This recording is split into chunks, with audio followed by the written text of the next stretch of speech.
Hello, everyone, and welcome to the Yellow Brick Therapy Podcast. My name is Jenny Helms, and in today's podcast, we interview Shelly Huffman, who is an intermediate level 3 practitioner of Somatic Experiencing. Quite a mouthful. She talks all about what that is and what Somatic Experiencing is, which has been really awesome because I am still a student of it and learning so much. It's definitely a practice that I hope to incorporate at some point into my own therapy practice. And so she is a wealth of knowledge, just helping us understand exactly what it is, how it works in the therapy room, and why it's so important for us to use methods like somatic experiencing instead of just, things like CBT and other cognitive therapies. So if you've ever been curious about why it's important to address the body when it comes to trauma, or about somatic experiencing, or have wondered if there's different modalities to heal trauma, this episode is for you. Now, without further ado, let's get into the show. P.S. I apologize that the audio is not ideal. We did record this over Zoom video, but I tried my best to tweak it and edit it to sound as good and coherent as possible, so I hope you guys enjoy it. Cool. Well, let's go ahead and go into our first four. And my first question for you is, what did you want to be when you were in grade school and you were thinking about your future career? What were your dreams when you were a kiddo about what you would be? Yeah. It's interesting. I took that question literally, and I think the way I thought about it is, as a first grader, I just wanted to be Princess Leia. That's great. Yeah, it was, or Wonder Woman. I went through a Wonder Woman phase as well. And I think I didn't think much about what I wanted to be when I grew up. I don't know that was emphasized even by the adults in my life. And I was a pretty here and now kid. So It was more like, I want to be Princess Leia right now. Right now. Yeah, right now, today. That's awesome, though, in and of itself. That's great.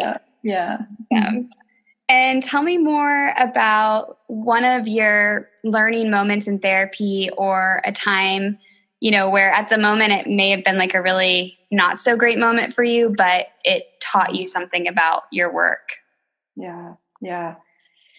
I think every time that I encounter otherness or great difference between me and a client, I think I'm at risk for saying really unhelpful things. Yeah. And, just because I don't know them and I don't understand, and maybe I haven't done enough research on the difference that I see, like transgendered folks. That's something I'm learning a lot about right now. Those issues. Mm-hmm. I think I'll be clumsy with my questions, and I can offend. I know that, and I think it's absolutely, though, the place where I learn the most. Yeah. And I just always only hope that the client will have some tolerance for me in that as well. And that we can be in the mystery together, and that my otherness won't scare them away. Yeah. So, yeah. Mm-hmm. No, I think that's such an important thing to remember. Because not every therapist or even grad school emphasizes being able to work with diversity as much. And even though you could learn about it in school, it's not the same when you're kind of in the room with it. Yes. And having to face somebody who, whether it's an otherness of, being a very different type of person, or even, I remember having a conversation myself with a person who didn't believe in couples that weren't the same race getting married. And at the time I was dating somebody who was of a different race. Yeah, and so it was just like, it's interesting how, that will kind of come into your life sometimes. And it's like, how do I hold space to be with this person? Yes. In their differences, right? Yeah. And to be willing to be a beginner and a learner. Yes. Mm-hmm. And I think that's like true for throughout the process of therapy. Because what I've heard, I'm not like decades into this by any means, but what I've heard is sometimes the decades into this therapist can lose that side of having a beginner's mind. Yeah. Yeah. That's no fun. No, No. It's fun at that moment to me. Yeah. No. And I can understand why that would happen, but at the same time, yeah, you lose that gift and that ability to be with a person and learn from them. Yeah, that's right. So yeah, well, that's really great. And now I want you to maybe not brag on yourself, but just speak of a moment where you felt like, man, this is why I do what I do. And you felt really good about the work that you were doing as a therapist. Yeah. Yeah. So what comes to mind is anytime I see great relief in the session, like visible, audible relief, shoulders dropping, big, deep breaths, tears, gratitude. And I think, wow, I felt that shift just now with you. Of the new insight, or letting go of that old idea that doesn't serve anymore. And I think in particular of one woman who recently emailed me to tell me what I meant to her and what the work had meant to her. And she's a 47-year-old woman who found the courage to leave her abusive husband. And she had never worked outside of home and never really fully come into herself because of a myriad of oppressions in her life. And she let me know 2 years into therapy that she feels reborn. Wow. Yeah. Wow. Yeah. And she has a full-time job she loves now, and she has her own apartment, and she's thriving most days. Yeah. Wow. Yeah. I love hearing those stories, and because it sounds like it wasn't just like, hey, let me fix this behavior or stop feeling this way. That was a transformation of a human. That's right. Yeah. And their way of being. Yeah. That's amazing. And I'm so about that work, even though I know a lot of people, well, I shouldn't say a lot, but there's definitely a group of people that go into therapy and they're like, just fix this thing. Like, I don't want to go deep. I don't want to actually, dig at the roots. And I'm always just like, maybe I'm not your therapist then, because I will constantly be overriding your goal. Yeah. Dig deeper. Yes, right. And I'm glad you tell them that up front. That's only fair. I do yeah. Because I know myself at this point, and it's something I didn't know originally until I was kind of noticing that pattern as a therapist for myself. Like, I was like, I don't like to keep it very surface with people. Yeah. Even when they want that. And so I noticed that about myself, and I was like, all right, I've got to honor that and move forward with the fact that that's kind of my style. And there's plenty of other people that will honor people just wanting to work on, the goals and the surface level and the behavioral part of it, if they're not willing or ready to do deeper work. Yeah, right? That's right. Yeah. And sometimes that's the first work that needs to be done, and they'll do it with skill. Right. Right. The pre-work. Yeah. Then they can come see us later. Yes. When they're ready. I would agree. Well, yeah. And the importance of that, like, I don't downplay that as not an important role. I think we need our bridge builders to get people to the space where they're ready to even go deep. That's right. First things first. Yeah. Yeah. Well, my last question of the first 4 is kind of a fun one. I like asking people because I get all sorts of responses, and even people just like, I don't know, but what is your spirit animal? I love that question. So my dogs might go crazy here in a minute because I see the postman. Oh boy. He's learned to be really quiet lately because I think he's pretty sick of getting barked at. So maybe I think it's going to work out. Okay. My spirit animal, it is, this is going to sound so weird. And when I tell this to people, they kind of just go, okay. It's any soaring bird that's going over my head. So like if I see a bird with a big wingspan flying over me, kind of that slow wingspan, wings flapping, I have to stop everything and stare at it until it goes out of sight. Oh, wow. Yeah. And I've done this ever since I was about, I would say 4 years old. I used to spend a lot of time out in the pasture by myself playing. And if I saw a bird flying over, I would just stand there in the middle of the pasture or lie down and just watch it. And I would get this like strange elation that would just course through my body. and I would get nostalgia, and I would get a sense of like the future, like where am I going to go, and what am I going to do, and where's that bird been, and what did that bird do, and where did he come from? And it's just like this amazing feeling. And I think maybe that's kind of like faith for me, Yeah. So that's my spirit animal. That's so cool. That's such a unique answer, because it sounds like you've had like a literal spiritual connection for sure, for such a long time. And that's so, I mean, I don't know, that's really interesting, because that's definitely not a response I've gotten yet. And I think that's a beautiful like relationship to have to an animal, and actually put you in that space spiritually, like when you're in it, like that's really cool. I like that.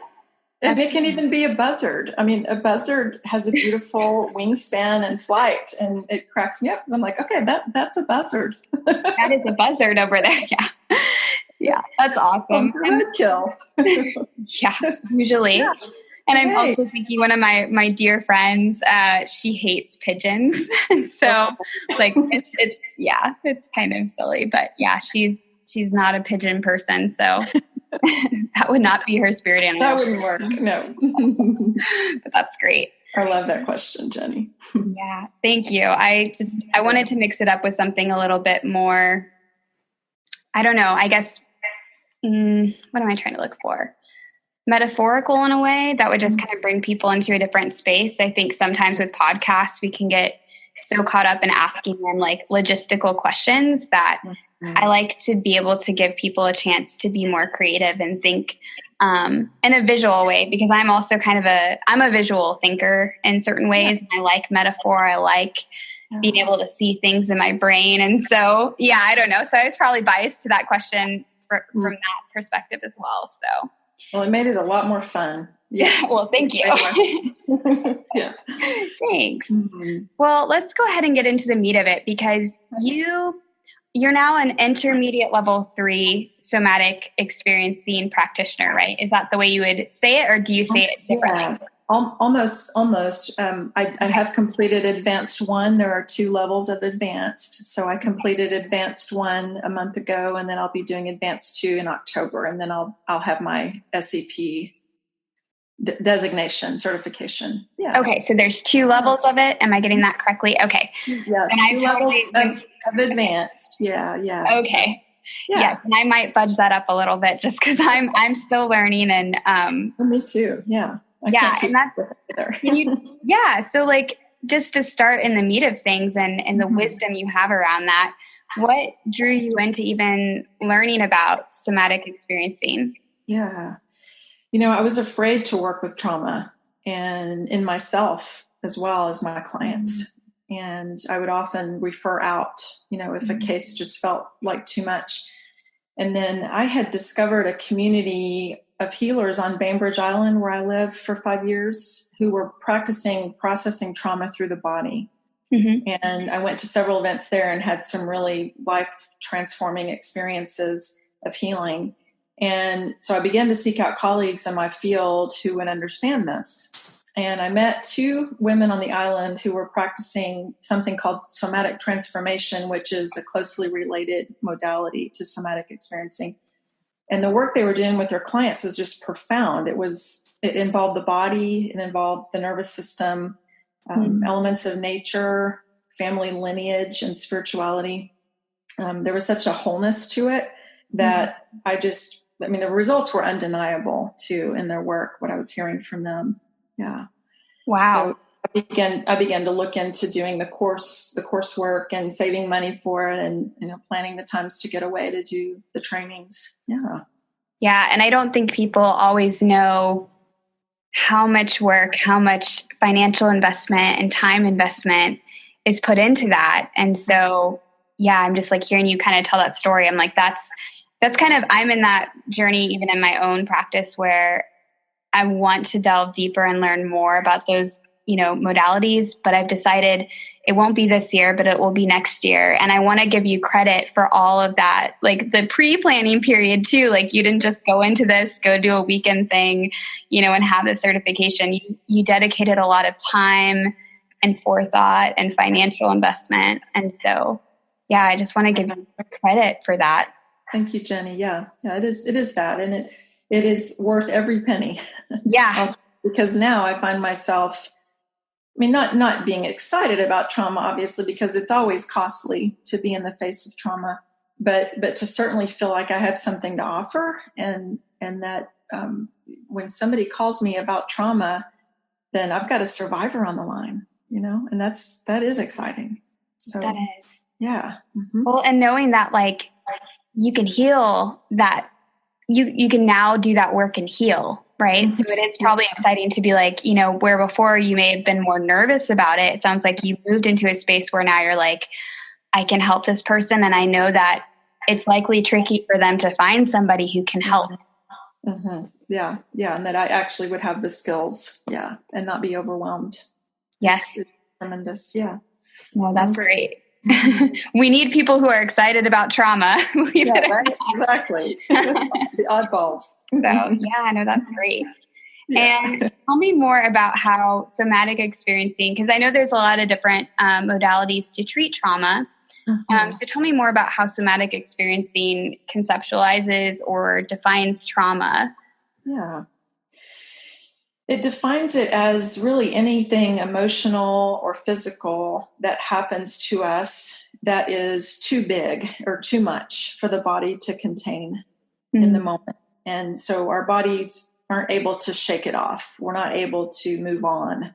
And so we're instead storing all of that traumatic, mobilized energy, the energy that's been mobilized for fight or flight gets thwarted in some way. Maybe we don't get to flee. Maybe we can't fight because someone's too big or the car crash was too quick. And so we get all of that mobilized energy stuck in our bodies. So we need someone to work with us to pay attention to the sensations of those energies and help us to process through them and dilute them and then process through them. Yeah.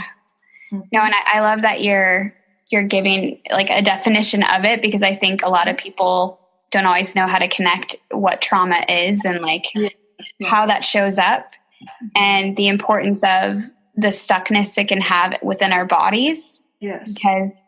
Because I think a lot of therapists can do really good cognitive prefrontal cortex work and then not really know how to heal what's going on within the nervous system and the body for people when it comes to trauma. Yeah, and I think it's important to also talk about the habituated patterns too that shape our personality. So we go out into the world believing, well, bad things are always going to happen to me. We have this, we're scanning the horizon for the negative all the time because we want to be prepared for that. Yes. So we end up finding the negative. We end up maybe even creating it in some cases.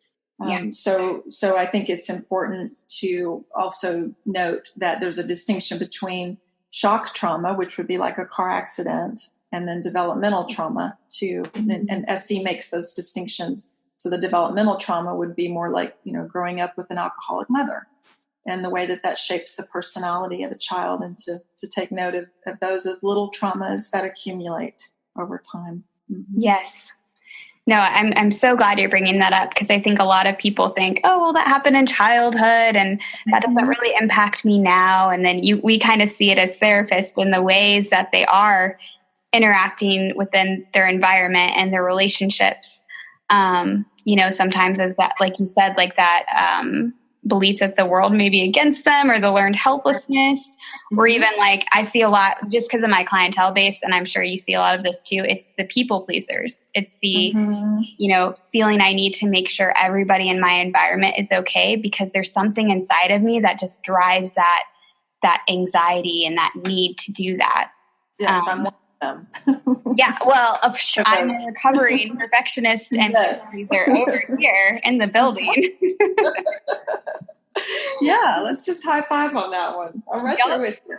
Yeah, still working through it. I mean, it's just funny how, like, even to this day, I still have realizations where I'm like, that was my people pleasing part coming out. That was really from a healthy space. Yeah. At least you've made friends with it and can see it as separate from you and something you can dance with a little bit. Yes, and I was listening to a podcast with. Are you familiar with Gabor Mate at all? Have you?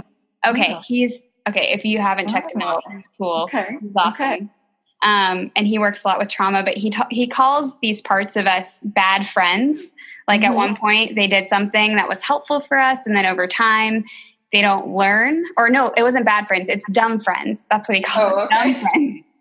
Because they never learn. They don't learn that this is no longer helpful or effective. And so they continue to do the thing, but they're trying to be helpful. So that's the friend part of them. Yeah, that's right. So many people make enemies with these parts of themselves. And that was definitely the case for me as well. So I had a therapist who referred to them as gargoyles. They protect the church. They protect you. Right. But you may not need them anymore to do that in the same way. So you can say, thank you so much for protecting me. I've got it. And your duty. I don't have to lash out at my spouse anymore. Exactly. Yeah. And I think the more we can talk about examples, it's helpful, because people think I think a lot of people think trauma and they think shock trauma. They don't think, oh, I yelled at my spouse because there was something, it triggered a developmental trauma issue I haven't resolved yet. That's right. That's exactly right. And those are everyday occurrences, every moment occurrences for me. Yeah. And high five on that too. I think it's good for like people to understand, like, we're human and we're on this journey. We tend to be maybe a little bit better aware of it sometimes, some therapists at least. Doesn't mean that we've healed all our stuff, but we at least have the awareness to work through a lot of it. It's a privilege. Yeah. Yes. It's a lens of the world that is sometimes both good, and then there's times I'm like, this is annoying. I'd like to just not have this lens and not deal with this thing. But I don't know if that's just me, but it's me too. Yes. Yeah. And so tell me more about the specific ways that somatic experiencing addresses and tries to heal trauma, both the shock trauma and the developmental traumas. Okay. So SE helps the client learn to notice and to track the sensations of the memories within their body. We could also call these symptoms. Okay. For example, a flashback of a traumatic event or the ongoing states of depression and anxiety have all of these bodily sensations or symptoms associated with them. And so like the muscles tighten or the heart rate goes up, etc. And so if a compassionate and skilled witness therapist is there with us as we experience these symptoms, then we can learn to slow that whole process down enough to catch all the nuances and to actually dilute the effects of the trauma, and then to process it out of the body, whether that be through tears or a deep breath, or some people will sweat a little bit more, or some people will maybe shake for just a minute. And you can, as a practitioner, you start to learn to notice what we call the discharges of the trauma. When the trauma has left, it leaves the body. And it's actually a chemical phenomenon. It leaves. I tell people to drink a lot of water after the session when they worked really hard. Like if you've had a massage, go ahead and pee those toxins out. Yeah, to detox. Yeah, get rid of it. I've literally never even thought about that. That's amazing. I feel like, I love that you actually said that, because I'm like, I've never even thought about thinking of it that way, but it's physically discharging, like you said. Yes. That you helped me have an aha moment there. Oh, all right. Yeah. Okay. Like, why wouldn't I have ever thought like maybe a person needs more water, or just like a massage, because they are processing things. Right. And they're chemical signatures. Well, isn't it wonderful? Yeah, thank you. We're hardwired to feel, and we're hardwired to heal. Yes. Well, and I will just say that one of my struggles in my own life is getting enough water. Like, that's just something I don't, for whatever reason, I don't really drink a lot of water throughout my day. And I've had to actively get better about that over time. And especially with like the workouts that I do, it's become more important to me. But I think that's helpful to understand that relationship too, because as practitioners, we're doing a lot of stuff and detoxing ourselves. And that's helpful for me to understand for myself and for my clients, because I don't think I've ever thought about that. Mm-hmm. And you're sweating a lot of those toxins out too, right? No, it's so true. I'm literally after I've had some really good sessions today, but there was a lot of intensity and there's a lot of pain in some of the sessions I had today. And it's funny because I'll go out and like after the session, I'm like, oh, I feel a lot less hot because I'd been sweating because of the energy of it. And it was just an interesting phenomenon. You're absolutely right. Yeah, that's the truth of the body, right? Telling the truth. Yes. To process things out. Yeah. Yeah. That's cool. Thank you for helping me connect those dots. I've never thought about it. And I think just from like a logistical perspective, because I know that, when people ask me these questions, typically they're thinking in terms of like, are there any types of trauma or clients or age groups or problems that somatic experiencing is best suited for? And then can you provide some examples of that? Yeah, great question. I would say SE is for everyone. And, even for those who are initially having trouble feeling and putting words to their sensations, there's actually a way to grow that skill. And, but more particularly, I'd recommend SE for those who feel stuck in any areas of their lives. They've tried and tried, but just can't seem to overcome a certain thing. And also for people who are aware of symptoms and also syndromes they're struggling with. So patterns of chronic anxiety and depression, intrusive thinking patterns that promote negativity in their lives, nightmares, flashbacks, phobias, chronic pain and illness, and really anywhere where you observe a constellation of symptoms that keep you prisoner in your own body or your mind. Yeah. Yeah. No, I love the way you put that, because I think people can relate to that versus saying, oh, if you struggle with depression or you struggle with this, it's wherever you're stuck. Right. And I've even, as a clinician working with clients, I mean, there are ways that I deal with trauma and sometimes they're effective and help. But then when it comes to the body parts, I haven't had all the training and experience that I would like to get to really fully work within that realm. And I can tell that it's like, there's a disconnect for them somewhere. And it's, often things are showing up in their bodies that, you can't cognitively, logically think away. Yeah. Right. And they've tried that and it hasn't worked. Yeah. And so I think that's like failures. Yeah. People feel like failures because of that. And, oftentimes I will inoculate them from coming to therapy because they'll think, well, what's the point? How could this person make any difference for me? And I don't want to talk about it anymore because there's too much shame around it. I'm done. And so you get into the body and you've got this whole other massive resource to work with besides your little brain that is so really finite. So you've got the body who's very here and now, and it's giving you all kinds of signals and it really wants to heal. So really, I'm a detective. I'm sitting in front of my client as a detective and saying, oh, your face just grimaced there. What just happened? And next, the tears come just because somebody witnessed it, because nobody's witnessed that in them before, maybe. And they feel seen and they feel heard. And so then you get a discharge without even going into the story. And that's the beauty of SE, is you don't necessarily have to address the narrative all the time. You can just address what you just saw happen in the body or what you just felt happen in your body. I love that. Yeah. I love it. And I'm so excited to, at some point, learn a lot more and be more well-versed. So again, I'm grateful to know you and have you as a resource for my clients too, because I'm already thinking of some clients. I'm like, yep, they need that work.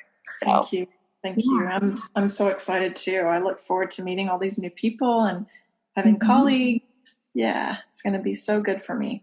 Yeah, no, that's awesome. And all that you bring to this, because you're absolutely right. And sometimes I'll do things where I'm very much more body aware of people, I think just in general, without having the full background of understanding SE necessarily. But you catch people doing things or you kind of notice what's going on where the content isn't matching, their body language, and how powerful that can be. And then to have people like you to help them with that and work through that. Somebody who's also, my experience of you has been like so compassionate and shame-free, right? And just, just like open to people, which I know sounds kind of weird, but I'm like, that is one of the main, I feel like, important skills for therapists to be healing. Yeah, that's right. Yeah. So trust me though, I understand shame. Yeah. I'm not yeah. But you're right. It makes me compassionate for other people. And I think wherever we can be aware of that in ourselves, and we create a win-win with our clients. That's where the healing happens. It's true. Yeah. And I've often felt that, like, when I'm able to practice that with my client, it's bidirectional, where I start to heal that more in myself. That's right. Oh, that's well put. Yeah. But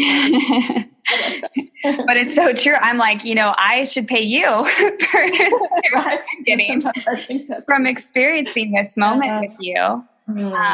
Right. Yeah. So I echo that. And what are some of the common misconceptions about somatic experiencing? Yeah.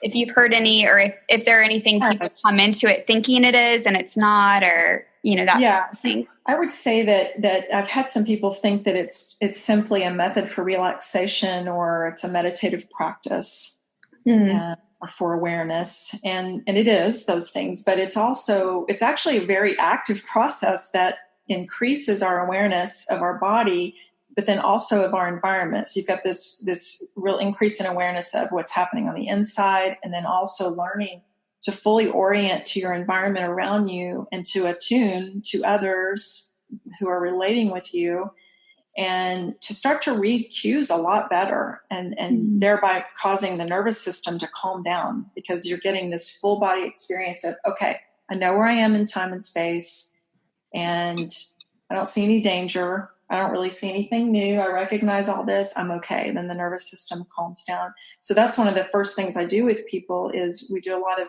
orienting around the room, getting comfortable, and then tracking the sensations. Like if they say, okay, I'm ready, I'm comfortable. And how do you know you're comfortable? What is comfortable right now in your body? And they may say, well, I noticed I'm breathing a little deeper now. So then I know, because, that's the parasympathetic nervous system response. Now you're breathing deeply. Okay, I trust that. Yes. Yeah. So it is, I think it can produce a state of alert calm, and it can also make you want to take a big nap. It's when we do deep work together and then we come up out of that work, people feel relaxed and they feel really tired. So I'll say, don't really go into the story anymore today, or don't do any more sort of the emotional, psychological work. Just go have some fun, or maybe go work in your yard. That'd be okay. But let this one go today. Just relax around this. So it's a good kind of exhaustion. Yes. Yeah. When I don't think people realize that when you're working with your nervous system and your body, you're also, you're working with your body and your brain, and that's a lot of work. Yeah. Even though they're calming themselves, right? So they might be like, oh, well, I'm taking it easy. It's like, but that for somebody who doesn't normally have a state of calm is exhausting.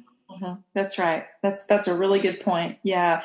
And in that regard, it is one level beyond meditation, because I think meditation is just that. It's relaxing.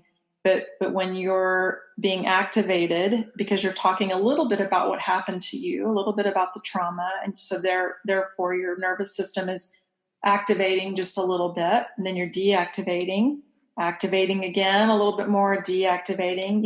You're in a process, and you're going to feel that later on. And so, and I also wanted to say about it that it's important to say that the process puts the client in the driver's seat. And it's not that this is a misconception piece I'm wanting to tell you about here, because I think the moment I start to say, well, what do you feel in your body? And they say, well, I can't feel anything in my body. I think people start to feel a little bit out of control, and they start worrying that, well, maybe the therapist sees things I can't feel, and so they're in control. But at that point, I would really pause, because my whole goal is to empower that client to begin to understand his or her own sensations and to be able to track on their own. And so, although the process is facilitated by the therapist, the goal throughout is to promote, high levels of awareness and readiness in the client to respond to whatever comes to them in their environment. It's really, really causing the client to be a master of their body, like really in command, Yes, like empowering them. Exactly. Yeah. No, I like that a lot. That makes a lot of sense when you're working with trauma, because there is that sense of disempowerment, stuckness, lack of control. That's right. Yeah. No, and that's powerful in and of itself. Yes. And I'm going to ask a question, because I'm just trying to get my own brain around how to conceptualize it. But I would imagine that somatic experiencing is kind of like an active way of helping people, because, okay, the funny part is, like, meditation is so great and mindfulness is so wonderful and it's a helpful skill for people. But my experience is, if somebody's been really traumatized or had a chronic state of being due to developmental trauma, it is so hard for them to get there. Like, there's like, it's like they don't even know how to get there. So it's great that you're doing all those like practices with them, but it's like they can't even get there. There's not the skill set or ability within their brain to get there. And so you're asking them to do something almost that is impossible for them at that state. That's right. That's right. And you can see the movements in people's bodies. A client who sits down with me for the first time, who has agreed to work on trauma, and you see the client's feet swinging, or you see some kind of repetitive motion. Maybe they're fiddling a lot with the keys or something in their hand. Or you can see that the nervous system energy coursing through them. I would not ask them to meditate, because that would be sort of pooling all of that energy. It would be an attempt to try to get that to pool and it would be really concentrated, right? And so what we want to do is give opportunity to track that sensation. And the way SC does that is to slow that down. Keep swinging that foot, but slow it down and watch it move, and pay attention to how the bend in your knee feels when you're swinging your foot, right? So then that defensive kind of moving around gets a lot of awareness around it, and the body can catch up to it, right? And then start to actually use it as something that's really, truly self-soothing. Yeah. No, that's really neat to move into it. Yeah, that's right. You move into it. Yeah. I like that. I really like that. And I think, understanding even my own journey of healing trauma in my own body, because I had a lot of my own hyper arousal and awareness of things around me, when I first started doing mindfulness, or the first training I ever got in it, which was back in 2013, I hated it. I thought it was terrible, just for my own experience of it. And that was because I still had a lot of work to do to heal my own body trauma that I hadn't delved into yet, because I didn't even know that was a thing. I hadn't connected any of those dots. And so when I first did it, and everybody else in the training was like, oh, it was so great, and I love this. And I felt like I was broken. I was like, something's wrong with me. I even put my hand up to tell them, because she asked us our experience, and everybody loved it. And I was like, to me, that was very difficult. Good for you. Me, I had the monkey brain. Yeah. And I was like, and it just made me feel more anxiety in that moment versus less. And I think it's helpful for people to have things like somatic experiencing if they have similar types of experiences, because I think that's why, again, I think now that I'm able to get into mindfulness more into my life, I love it. But again, when I first did it, I hated it because I didn't have the skills or capacity or the language within my body to even go there. Yes. And so I had to go through different experiences before I was able to do that. And I think somatic experiencing, it sounds like, is one of the ways to do that. Yes, that's right. Yeah, you don't just walk up to somebody who's struggling and say, well, calm down. Well, just focus your mind. And no, it does not work. Yeah, no. You have to give them the resources to do that. Yeah. No, I know. It was funny because I helped also at one point with a like an internship where it was trying to help people with addiction that like do mindfulness. And I think the concept of that is great. But in the back of my head, I was like, I'm guessing that at least 70 to 80% of these people, again, not knowing for sure, but my guess would be is that they were in the same space as me, where although it's helpful when you're in the space to do it, I don't think they're there. And that's part of why they're in an inpatient hospitalization experience for addiction, right? So anyway, so I think somatic experiencing and the practices that can help people, actively work through that and work with their bodies, not feel like they're, having to go against it. I think that's wonderful. It is. Yeah. That's really cool. And so now we're going to go into our final 4 questions. And my first, the 1 and 2 kind of go together, but tell me more about any psychology or somatic experiencing related book that you would recommend for those in the field or outside of the field. What are some books that have been very meaningful to you? I think for a therapist, I would want to recommend these days this book called It Didn't Start With You. And it's written by Mark Wolynn, Wollynn. And it's about inherited or intergenerational trauma. Yeah. And this is something that came into my attention field within the past year, I would say. It's really under investigated, I think, and overlooked in a lot of ways. And sometimes in therapy, we come to these moments, my clients and I come to these moments where like, there's really no story here that matches what you're experiencing, these sensations you're having or these thoughts you're having. And so I think, look in the lineage. What's in the lineage? Not only in terms of shock trauma in the lineage, like the survivors of the Holocaust and their descendants, but the developmental trauma in the lineage, like thinking I am not worthy, I'll never be happy, and how that's been proven over and over again. It gets in the DNA, and this guy does a great job of describing that, and he also has a lot of videos on YouTube, and he's very clear and concise. Mark Wolynn, and I really appreciate him. So that would be for a therapist or non-therapist, either way. And the one I would recommend for just anybody, again, is Peter Levine's book called Healing Trauma. And so Peter Levine is the man who developed Somatic Experiencing and help. But this book is really a step-by-step guide to healing trauma, and it comes with a CD with some practices that are really simple and helpful.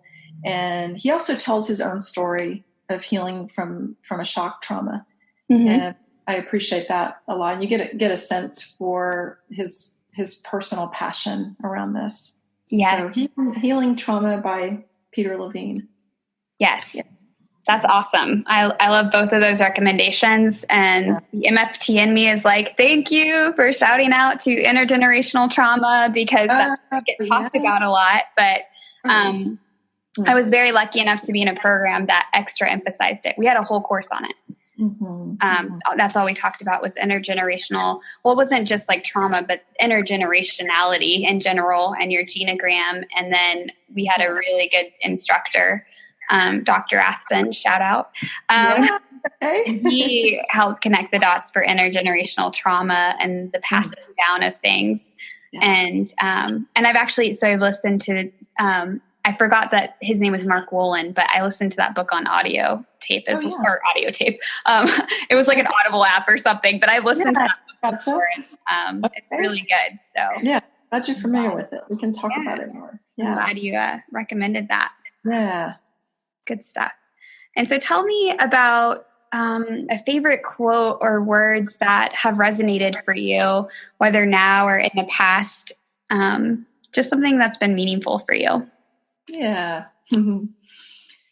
Well, I'm, of course, in a big transition right now. I'm moving from my home state of Texas to Kansas. And I've been working with my own somatic experiencing therapist, and it's a woman I see in Austin, and she's a wonderful mothering presence in my life and a very wise woman. And what she's been saying lately is the process will do you. I like that. Yeah. That's great. So I'm learning to watch how things unfold and how doors will open and doors will close, and to come to the closed door and bow to it and go the other way. Yes. And walk through the doors that are open. Yes. And selfishly, I'm so glad you're coming to Kansas. Although, having visited Austin and like really enjoying the culture there. And I know you're not necessarily within Austin, but Texas itself. Yes. Close enough. Yeah, it's a wonderful culture, and I cannot blame you for having a grief and loss experience over that, for sure. Yeah. For sure. So we're very lucky to have you. Thank you, Jenny. You're welcome. I'm excited. And the last question I have for you today is, what is a question or something that I didn't ask you or invite you to talk more about that you feel would be important to know about you or somatic experiencing? Yeah. I think it's I wish people would understand in working with trauma, and really doing my own personal work too. It's extremely satisfying work, and it's just chock full of possibility and a chance to discover your own resilience and just hopefulness. It opens life up again. And I think especially using SE, there's such a careful attention that's paid to when the client is feeling too much of the negative impacts of remembering the trauma. And so the client is invited over and over again to also remember that they survived. And that they are stronger than anything they've ever been through, or else they wouldn't be sitting here in front of me doing the work. Right. So they've already conquered. And that's our starting point right there. You're here. And I'm so glad you're here. Yeah. Yes. Yeah. 100 times. Yes. Yes. And it takes tremendous courage to make the choice to do this work. And I would say that most people I've worked with report that once they decide, then the positive results just begin to carry them further and further into more and more healing work. And it gets easier and it gets exciting. Yes. Yeah. It gets exciting. Yeah. Well, and I'm glad you're spinning it that way, because I probably at times do a disservice in telling people this is going to be tough. This is not always an easy process, but worth it. But I do think there is an excitingness to it, and the hope perspective, right? Because it does build hope. And like you mentioned earlier about your other client, like it's transformative.